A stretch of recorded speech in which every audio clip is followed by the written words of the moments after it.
Good afternoon, dear students, and welcome to this class, Numerical Method 2. I'm going to recall the lecture from the very beginning. As you all know, there are some new students who recently joined us. And I think that having a record of the notes will allow all of you, including the new student, to have something to refresh your memory from time to time. And this will allow you to really master the course, the class. So without any further ado, I'm going to share the slide and introduce the general concept. So this first part is like an introduction and overview of what we are going to cover. So numerical method 2 is divided into 3 main parts. The first part is labeled approximation theory and application, which covers discrete least square approximation, rational function approximation, in which we are going to tackle particularly the Pardee approximating method. And after that, Chebyshev polynomial will be introduced, and this will also allow us to perform the least square method using the basis function as a Chebyshev polynomial. And after that, the next step, which will be the final, will be approximation theory through Fourier series. And after that, a related concept is trigonometric polynomials, which is just a truncated Fourier series, right? Okay, that will end the first part of the course. The second part is about numerical integration. Numerical integration consists of approximating a definite integral by a finite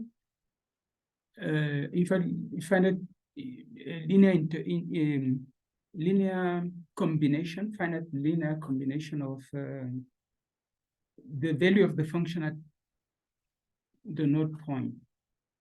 So that is, roughly speaking, what we will call that quadrature formula. And there are extra condition, an extra condition that the quadrature formula should satisfy.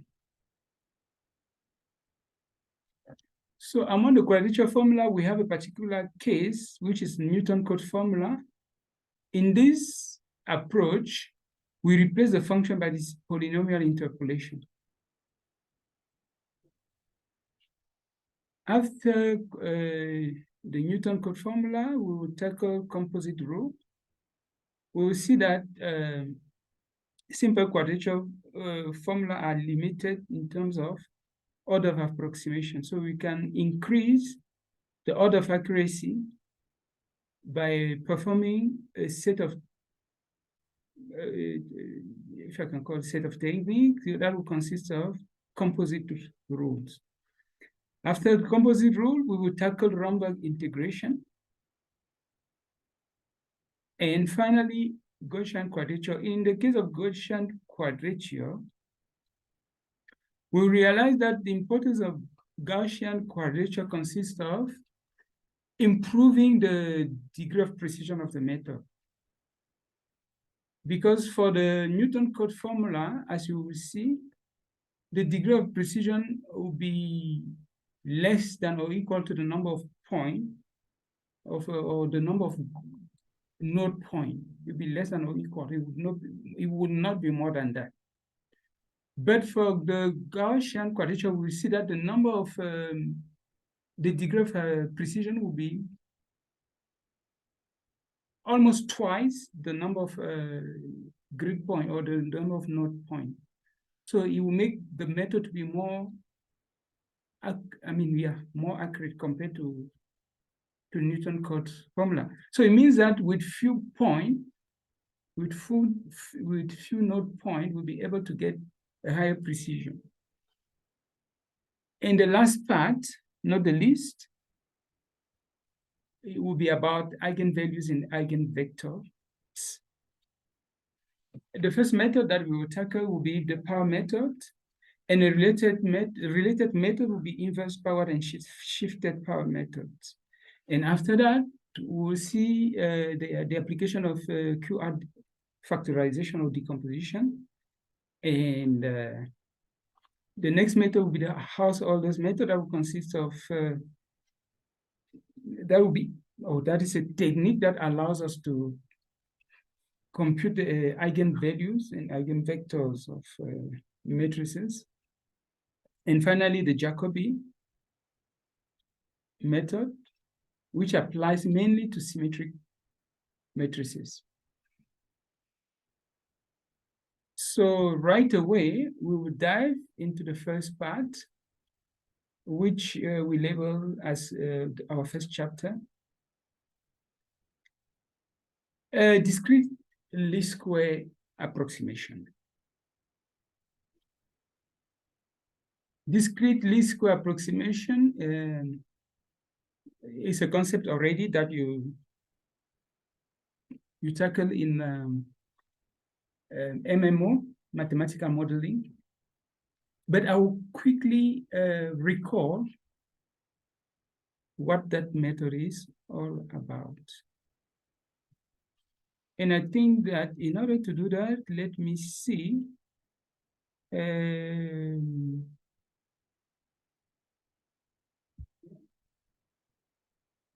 Okay, it's better to cancel.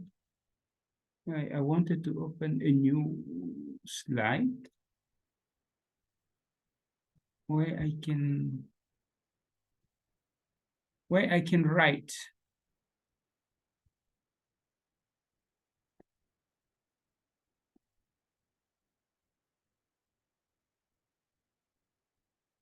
Okay. So discrete least square, first of all, we have a discrete set of data points that we can denote by xi, yi. That is a couple xi. And the function will take the value yi at xi. So that couple gives us a point. Then we have a set of, let's say, n plus 1 such points, which are all distinct.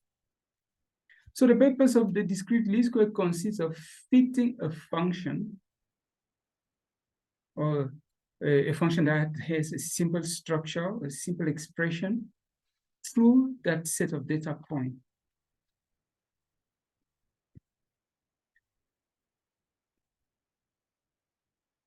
The idea here is to minimize the error. That is the distance between the actual value and the approximate value, because the formula that we would like to fit through the set of data point might not pass through the point, but we want those various distances to be minimized. So it is an optimization technique that I would like to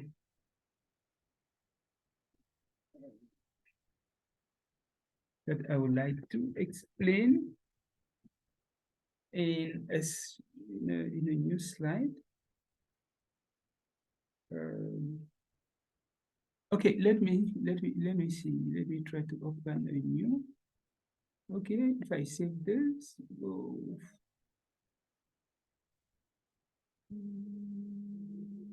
let's see. Okay, I hope I will be able to get that one. Okay, so say we have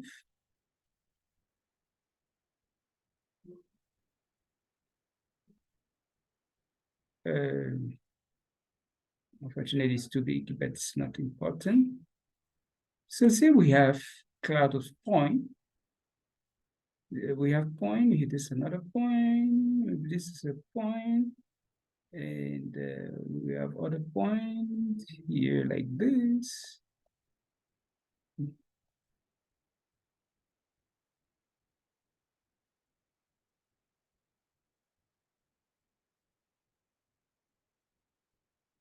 Okay, something like this, and we want to fit. Okay, in general, maybe we can use a polynomial to fit that, but we can decide that, okay, if we compute the correlation, we try to see if there's a correlation between the xi. Okay, let's say that this is x0, x1, x2, but I can call this point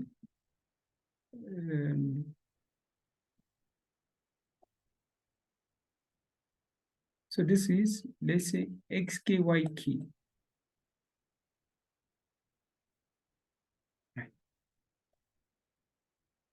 Now I want to fit, let's say, let's take something that is simple. Maybe I want to fit a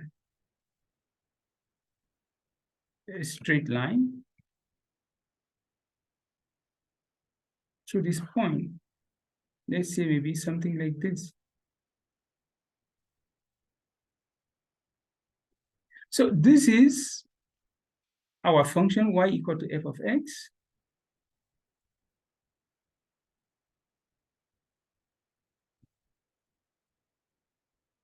So this is the function that we are fitting, y equal to f of x.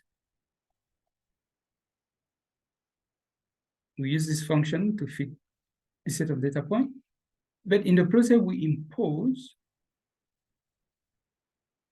that the distance from the cloud, our xi, the distance to the line is minimized. So we are trying to minimize this. These are what we call the deviation or the error, deviation or error.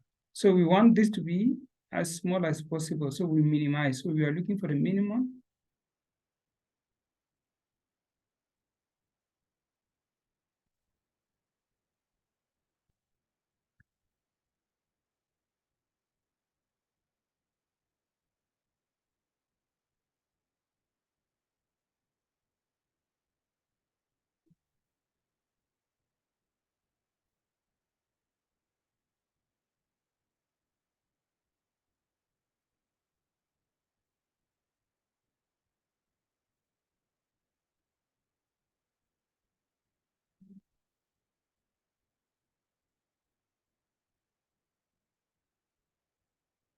Okay, so that is it. So, and that distance is what we denote by E sub I, which is what? Which is the distance from this node, because those are the actual value that we measure, minus. Now, this is our function at the same xi. Let's say, yeah, this is xk or xi. So, at this point, we have xi f of xi. So, this point is xk f of xk. So we take the distance between yk and f of xk, f of xi in this case, because that this xi is our, can take the k to be I. So this is a distance, right? So in the least square, actually is the two norm. When you say least square, it means that you take the norm and you square it, right? So we have the norm, we take the two norm,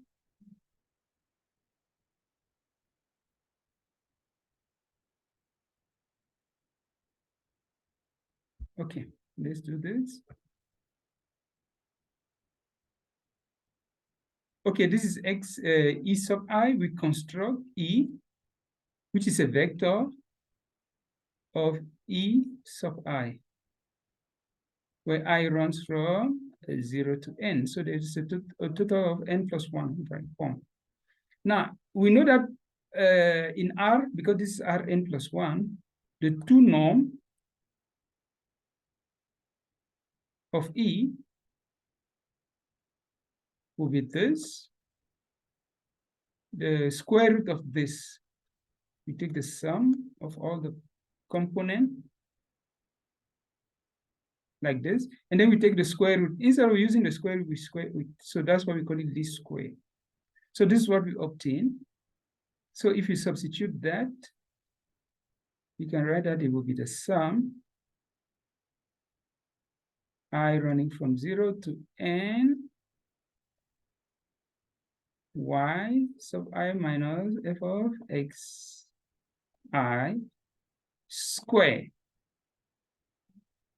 Okay, so this is what we are trying to minimize. So we minimize. So the purpose of the least square is to find the minimum, right, of this.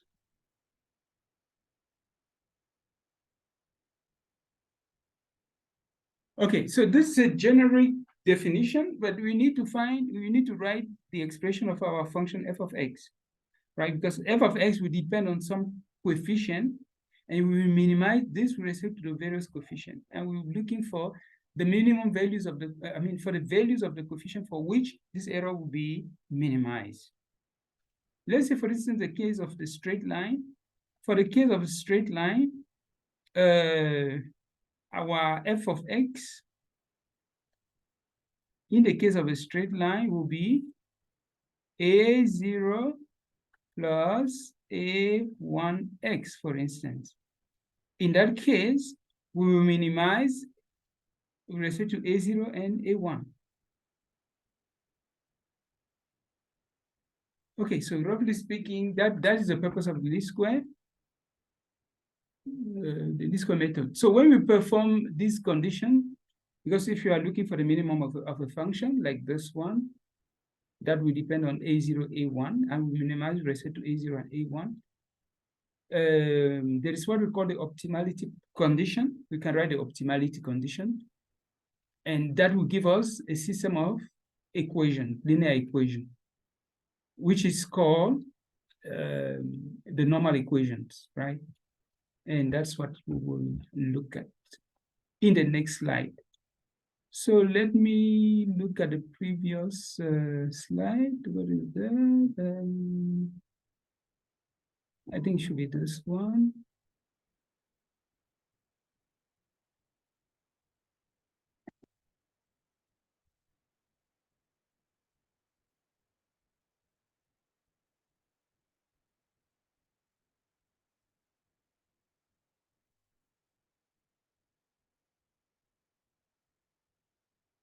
Great.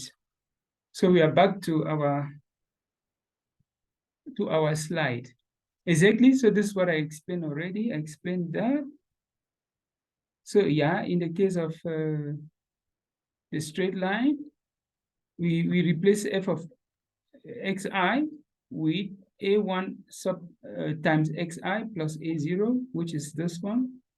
We expand and we differentiate with respect to a0 and a1. We obtain this and we set to 0. That will allow us to obtain this set of equation, which is our normal equation, right? So if we solve for a0 and a1 using Cramer's rule, we obtain this formula. And this is the formula that you know with the regression coefficients. But I want to mention something. At this stage, I want to mention something. When we talk about the regression formula, this is what we have, the regression coefficient. But when we perform the least square method, it's not always for the straight line, because this formula are valid only when you fit a straight line to the set of data point. You can see that the formula here that we are fitting is this one. It's a straight line. And we compute the coefficient a0 and a1. But if I have a different formula, I have to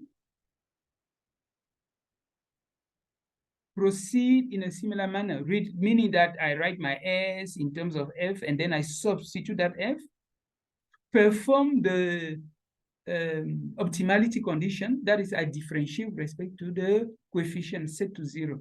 And that will give me a new equation, which is not necessarily in this form. meaning that the coefficient will not be necessarily this. This is only true for straight line. If we are not dealing with straight lines, therefore, we have to write our own normal equation. Okay, as an application, we can use this table and compute the various terms that appear in the formula, equation 19. All the summation, we compute them and substitute. It will give us a value of A0 and A1, which we can substitute in the formula and obtain this line. Right. So this is the table for the solution. Right. You have the slide already. You have the notes. Or still, you can pause the video and go through and try to do the various computation and make sure that we obtain this value. Okay, now we are going to move to something related to what we did. In the previous slide, we fitted a straight line, but in this, in the current slide, or in this section 1.3, we are going to fit a polynomial of degree n. So polynomial of degree n, this is a general formula for polynomial of degree n. So if we write the minimization problem, you see that our s, we replace s with e, which is still the same. E stands for error. Now you can see that the coefficient of our polynomial, we have a total of n plus 1 coefficient from a0 up to an. So those are the coefficients here. So the error would depend on those coefficients. And our purpose here is to minimize this error such, we will minimize. That is, we will look for the value of the coefficient a0 up to an such that this error become the smallest,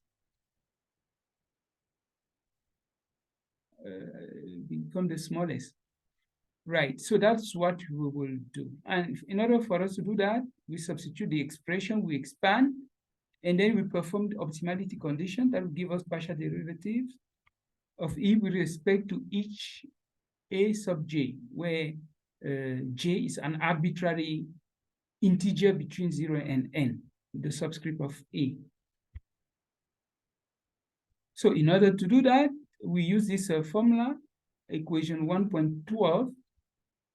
We fix j, consider the order to be constant, and we differentiate with respect to aj. So if you look, we can quickly differentiate this together. We see that if we fix j, which is any value between 0 and n, if we fix it, we can see that this does not depend on aj. So if I differentiate this with respect to aj, this will be 0. The sum of I squared, that will be 0. If I come to the second term, you can see that in the second expression, the second term, this one, you have aj, right? Of course, we fix aj. So it means what we can do, the aj that we are fixing here, you can see that here j runs from 0 to n. We can replace that maybe with k. We can change the summation with respect to k, and then break this sum into two parts. The one where j will be equal to, or k will be equal to j, and the remaining one where j will be, or k will be different from j. So if I differentiate with respect to aj, those parts, because I will break the sum into two parts, those one will be constant because I'm differentiating with respect to aj. So what does that mean? It means that if I split that into two, in this summation, there will only be one term. That will be 2aj, and then there will be this summation. Now you can see that if I differentiate this,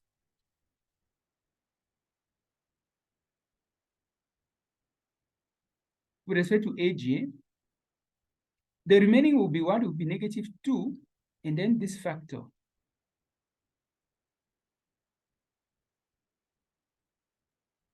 So I have -2, and this is aj, my variable, and this is a factor, which is like a constant. So if I differentiate, it will be -2 times this coefficient, and this is exactly what we have here. Okay, now similarly, if we come to this expression, you see that there are two sums. There is a sum of there's a sum here. There's a sum on J, another sum on K. And we say that we are fixing our J. So if we fix our J, J can appear both here and there, right? Because if we expand, J is varying, K is varying. K can take the value of J that I fix, and this part also can take the value of J that I will be fixing. So meaning that if I expand this, there will be AJ squared in this expression. Or maybe to make it simple,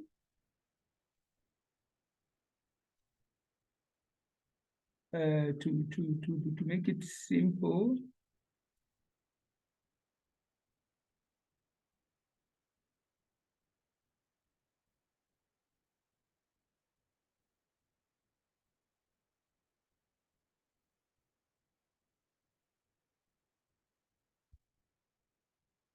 to make it simple, we can take this J, because this K doesn't depend on J. We can take this one, bring it out. This AJ, we can take it out, put it here. We can take it and put it here. So if we take this AJ and put it here, in this summation, we split that into two. The case where A is equal to J and the case where it's different. Now, if the case where it's equal to J, when we will differentiate with respect to AJ, the remaining part will be the sum, K running from 0 to N, AK, and this part. Now, that is for the first coefficient. Now, for the second sum inside, if we do the same thing, we'll get something similar, and then it will be 2 times that summation. So there are many approaches that can be used to obtain the same result.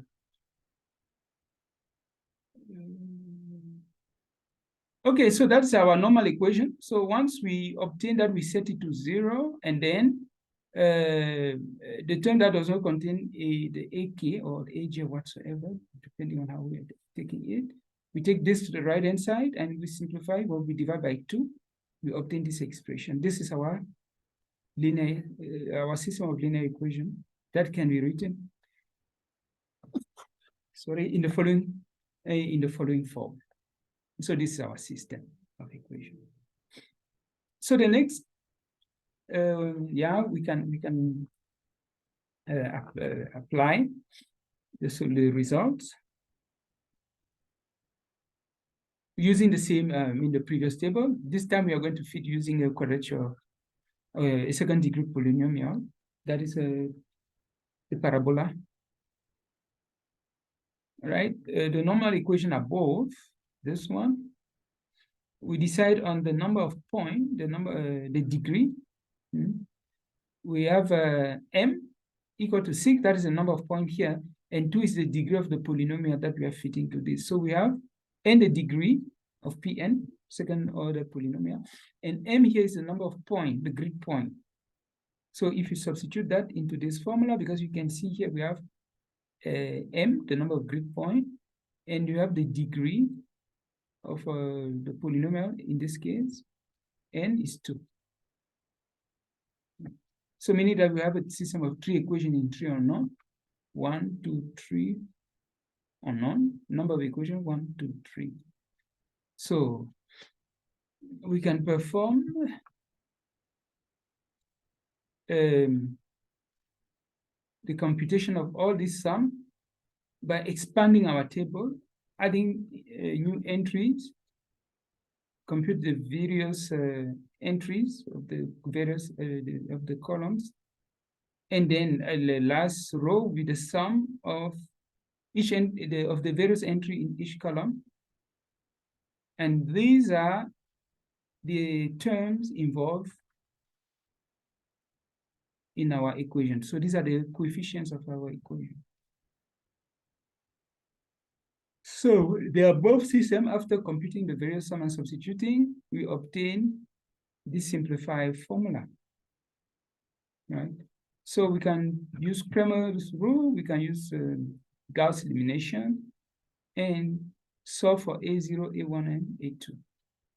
And thus we will obtain our second order polynomial. We can still do that directly by performing, we can use Matlab to do the same job, and that's what we do here. So I advise you to go through the notes and read this and make sure you understand what is going on. So here in this figure, you can see the cloud of data point. We have a total of 1, 2, 3, 4, 5, 6 points. And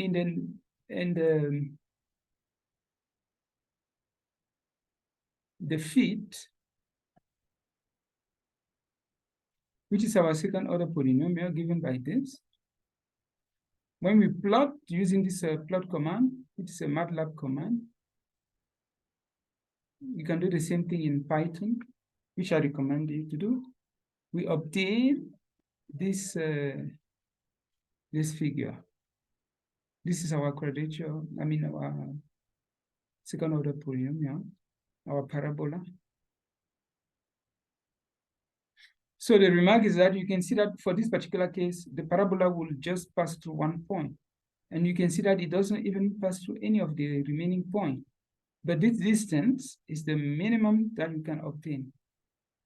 Right? So this is our least square.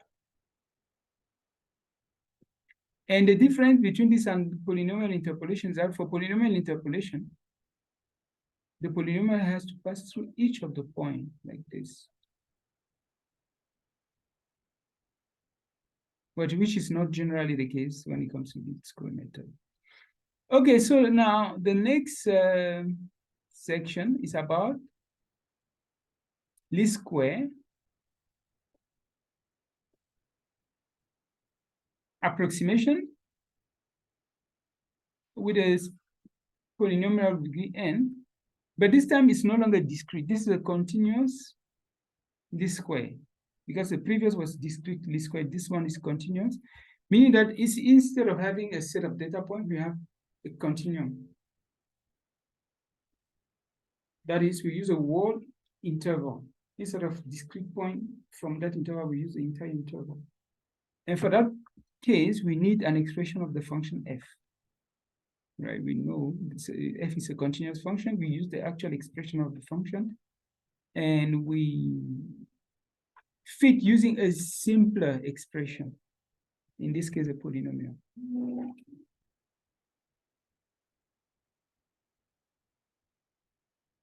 Okay, sorry for the noise. Okay, so if we do the same thing as we did above, we will replace sum with integral. And this becomes what we call the 2 norm, or the L2 norm. The definition of E is still the same, right? So in this case, our E, if you recall, we wrote for a vector. For a vector, we wrote for a vector, E was for the 2 norm, it was a sum of EI squared. Now, if the E sub I are no longer discrete, but the I becomes a function of X, meaning that in this case, our norm will become, you see that we replace the sum with the integral, it will be the integral of EX square dx. Right, of course, from A to B, because we need the limit of integration. Now you can see that if you do the same thing for this, because this is like our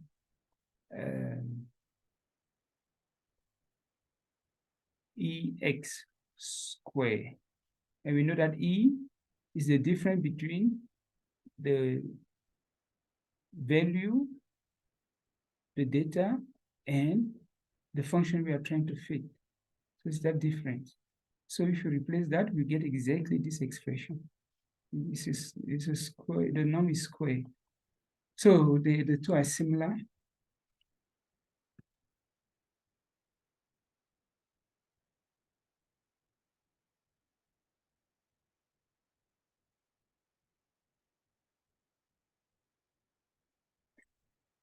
Okay, so if we replace this, we substitute that expression. We have this, since it's square, we can expand this using, here we use the identity, well-known identity A minus B squared, where A is f of x and B is the sum. So this is A squared minus 2AB plus B squared.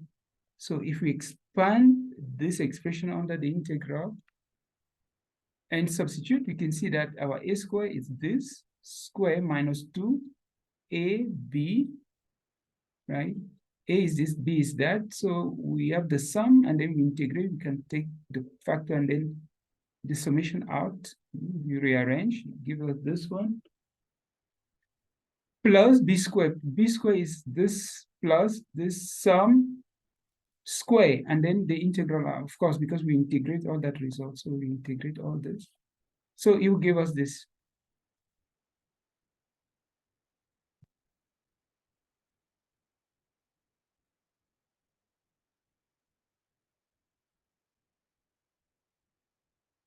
Okay, so once we get this expression, we do exactly what we did above.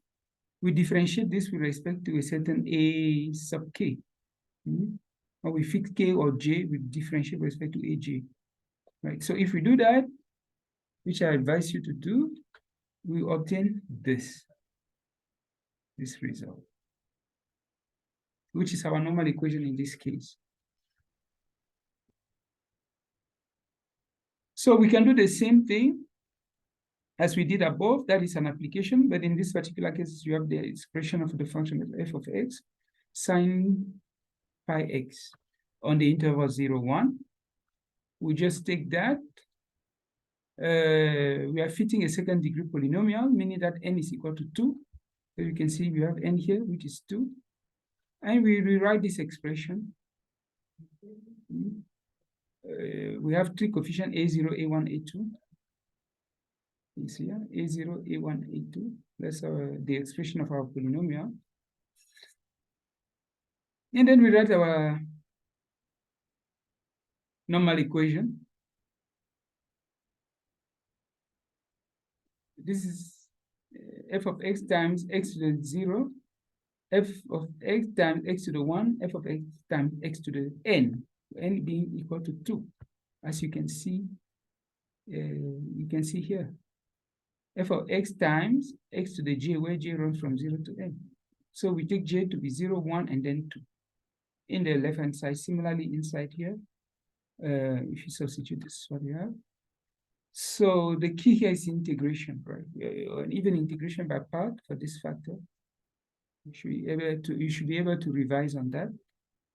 Okay, so if we integrate the right-hand side expression, this is exactly what we obtain. And we solve this to obtain the value of A0, A1, and A2. So we can do the same thing. We can do that with Matlab and the backslash operator to solve for x, and then we extract x will give us what? A0, A1, and A2. So we can use that. A0 will be x1, A1 will be x2, and A3 will be x3, the value of the unknown. And we do the same thing as above. We'll be able to plot the solution. Okay, so I think I will stop here. We have been recording already for about 30 minutes or 29. We'll stop here and we'll continue very soon.